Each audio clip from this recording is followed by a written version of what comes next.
याद है जब आपका अपने दोस्त से झगड़ा हुआ था? शायद एक सिंपल टेक्स्ट से शुरू हुआ जिसका गलत मतलब निकाला गया। आपको बुरा लगा, उन्हें लगा आप दोष दे रहे हैं, और फिर आपके बीच अनकही बातों का पहाड़ खड़ा हो गया। ऐसा अक्सर होता है। हमें लगता है हम साफ बात कर रहे हैं, लेकिन हमारी बातें समझ नहीं आती।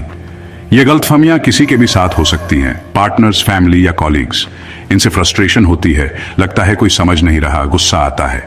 समस्या क्या है? हम दूसरे को दोष देते हैं। हम मान लेते हैं कि वे सुन नहीं रहे या परवाह नहीं है। लेकिन क्या हो अगर असली कारण कुछ और हो? क्या हो अगर हमें पता भी ना हो और हम ब्लाइंड स्पॉट्स के साथ घूम रहे हों जो हमारे देखने के नजरिए को बिगाड़ देते हैं? अगर आप भी इन ब्लाइंड स्पॉट्स को पहचानना चाहते हैं और अपने रिश्तों को बेहतर बनाना चाहते हैं, तो पुस्तक एक्सप्रेस को सब्सक्राइब करें। हमारे साथ जुड़ें और जानें कैसे आप अपने रिश्तों में सुधार ला सकते हैं। The blind spots between us कोई साधारण सेल्फ हेल्प बुक नहीं है।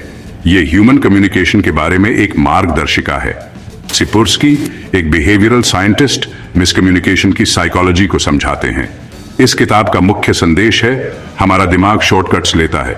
ये शॉर्टकट्स, जिन्हें कॉग्निटिव बायसेस कहते हैं, हमारे पूर्वजों को जीवित रहने में मदद करते थे, लेकिन आज ये गलतफहमी और झगड़े का कारण बनते हैं। सिपुर्स्की कहते हैं कि इन ब्लाइंड स्पॉट्स के लिए हम जिम्मेदार नहीं हैं। हम सभी इनका शिकार हो सकते हैं। अगर हम समझ जाएं कि ये कैसे काम करते हैं, तो हम इन्हें पहचान सकते हैं और काबू पा सकते हैं। ये किताब आपको नॉलेज और टूल्स देती है जिससे आप अपने कम्युनिकेशन को बदल सकते हैं और गहरी अंडरस्टैंडिंग बना सकते हैं। हमारा दिमाग कमाल का है, लेकिन यह हमें धोखा भी दे सकता है।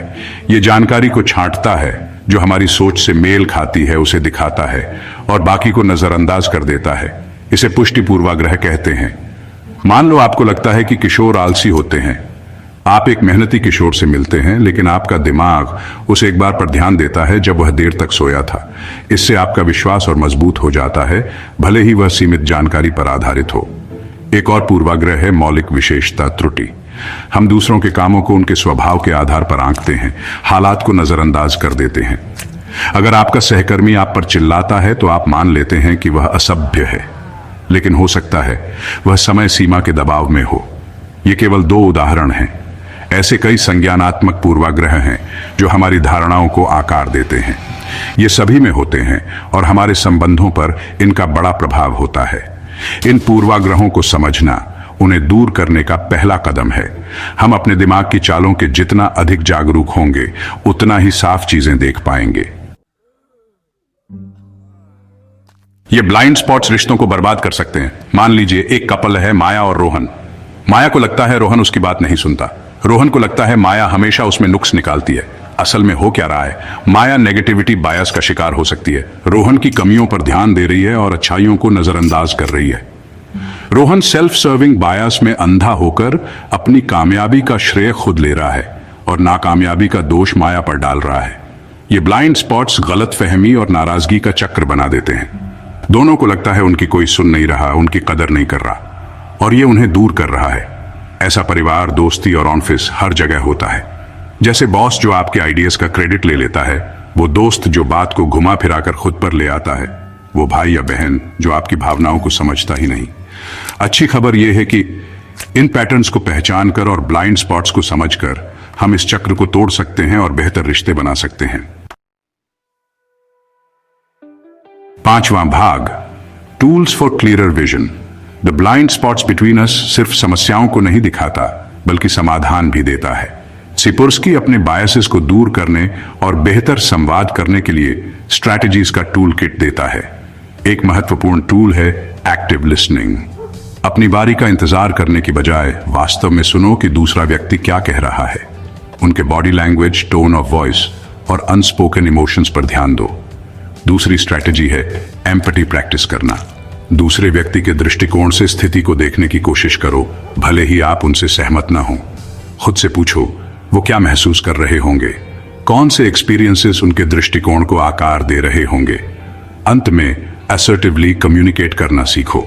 अपनी नीड्स और फीलिंग्स को स्पष्ट और सम्मानपूर्वक व्यक्त करो, बिना अग्रेशन या पैसिविटी के। इन टूल्स को लागू करके हम अपने परसेप्शंस के बीच का अंतर पाट सकते हैं और अपने आसपास के लोगों के साथ मजबूत संबंध बना सकते हैं। छठा भाग, बातचीत के जरिए विश्वास बनाना किसी भी मजबूत रिश्ते की नींव विश्वास होती है।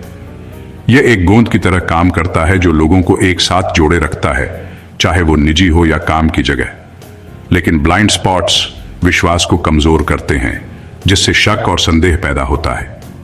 ये ब्लाइंड स्पॉट्स गलतफहमी, असम्पशंस या अनकही उम्मीदें हो सकती हैं। जब हमें लगता है कि हमें समझा नहीं जा रहा है, तो हमारे लिए खुलना और अपने असली रूप को दिखाना मुश्किल हो जाता है। इससे अकेलापन और निराशा का अनुभव हो सकता है। स्पष्ट, करुणामय बातचीत विश्वास के पुनर्निर्माण की कुंजी है। यह हमारे इंटरैक्शंस में खुले, ईमानदार और एम्पैथेटिक होने के बारे में है। खुले संवाद के लिए एक सुरक्षित जगह बनाकर शुरुआत करें। इसका मतलब है कि बिना किसी ध्यान भंग के बात करने के लिए समय निकालें और उस पल में पूरी तरह से मौजूद रहे। दूसरे व्यक्ति को बताएं कि आप उनके नजरिए को समझने के लिए प्रतिबद्ध हैं, भले ही आप हमेशा उनसे सहमत न हों। दिखाएं कि आप उनकी भावनाओं और विचारों को महत्व देते हैं। दूसरे व्यक्ति पर दोष डाले बिना अपनी भावनाओं को व्यक्त करने के लिए आई स्टेटमेंट्स का प्रयोग करें। इससे आपकी भावनाओं को स्पष्ट रूप से और बिना किसी डिफेंसिवनेस के बातचीत करने में मदद मिलती है। कहने के बजाय तुम मेरी कभी नहीं सुनते, कोशिश करो, मुझे अनसुना सा लगता है जब हमारी बातचीत मेरे बोलना खत्म करने से पहले खत्म हो जाती है। यह दृष्टिकोण समझ और जुड़ाव को बढ़ावा देता है। अपने ब्लाइंड स्पॉट्स को स्वीकार करने को तैयार रहे, अपने कार्यों पर विचार करें और फीडबैक के लिए तैयार रहें। जब आप कोई गलती करते हैं या जल्दबाजी में कोई नतीजा निकाल लेते हैं, तो उसे स्वीकार करें। इससे विनम्रता और बढ़ने की इच्छा दिखाई देती है। यह वल्नरेबिलिटी विश्वास को बढ़ावा देता है और दूसरे व्यक्ति को भी ऐसा करने के लिए प्रोत्साहित करता है। यह खुलेपन और परस्पर सम्मान के एक चक्र का निर्माण करता है। याद रखें, विश्वास बनाने में समय और मेहनत लगती है। यह एक सतत प्रक्रिया है जिसके लिए धैर्य और समर्पण की आवश्यकता होती है। लेकिन ईमानदारी, सहानुभूति और समझने की इच्छा के साथ बातचीत करके हम आपसी सम्मान और समझ की नींव पर बने रिश्ते बना सकते हैं। बातचीत के जरिए विश्वास बनाने का सार यही है। Section 7, finding and fixing blind spots. अपनी ब्लाइंड स्पॉट्स को पहचानना कठिन हो सकता है। यह हमारी जिंदगी के कई पहलुओं को प्रभावित करते हैं। इन्हें पहचानने और सुधारने के लिए हमें आत्मनिरीक्षण और ईमानदार फीडबैक की जरूरत होती है। आत्मनिरीक्षण के लिए आप एक जर्नल रख सकते हैं और अपने विचारों और भावनाओं को लिख सकते हैं। ईमानदार फीडबैक पाने के लिए आप अपने दोस्तों या सहकर्मियों से नियमित रूप से फीडबैक मांग सकते हैं। इसके अलावा आप कम्युनिकेशन पर किताबें पढ़ सकते हैं या वर्कशॉप्स में भाग ले सकते हैं। एक्टिव लिसनिंग और रिफ्लेक्शन भी महत्वपूर्ण है। यह आपको दूसरों की बातों को बेहतर समझने में मदद करते हैं। अंत में, अपने कम्युनिकेशन स्किल्स को सुधारने के लिए लक्ष्य निर्धारित करें और अपनी प्रगति को ट्रैक करें। सेक्शन 8 की lessons and actionable steps blind spots हमें सिखाते हैं कि लोग कैसे बातचीत करते हैं और कैसे गलतफहमी होती है। ये कुछ महत्वपूर्ण बातें हैं जो हमें याद रखनी चाहिए। हम सभी के ब्लाइंड स्पॉट्स होते हैं जहां हमारी सोच सीमित होती है। यह सही या गलत होने के बारे में नहीं है। भाग 9, समझने की एक पुकार। एक बंटी हुई दुनिया में the blind spots between us का संदेश बहुत महत्वपूर्ण है। हम जानकारी से घिरे हैं जो हमारे पक्षपात की पुष्टि करती है, जिससे अलग विचारों वाले लोगों में इंसानियत देखना मुश्किल हो जाता है। लेकिन ऐसा होना जरूरी नहीं है। गलतफहमी को समझकर हम ज्यादा सहानुभूति और समझ के साथ जुड़ सकते हैं। हम दूरियों को पाट सकते हैं और मजबूत, अर्थपूर्ण रिश्ते बना सकते हैं। आइए हम अपने अंधेपन से परे देखने का संकल्प लें, खुले दिल और दिमाग से सुनने का और करुणा और सम्मान के साथ बातचीत करने का। एक जुड़ी हुई और दयालु दुनिया हमसे शुरू होती है। तो दोस्तों, हमने जाना कि कैसे हमारे ही दिमाग के ब्लाइंड स्पॉट्स हमें बेहतर रिश्ते बनाने से रोक सकते हैं। अगर आपको यह वीडियो पसंद आया हो तो लाइक करें और अपने विचार कमेंट में जरूर बताएं। ऐसे ही दमदार पुस्तक सारांश पाने के लिए पुस्तक एक्सप्रेस को सब्सक्राइब करें और बेल आइकन दबाना न भूलें, ताकि कोई भी नया ज्ञान आपसे छूट न जाए। मिलते हैं अगले वीडियो में। तब तक सीखते रहिए, बढ़ते रहिए।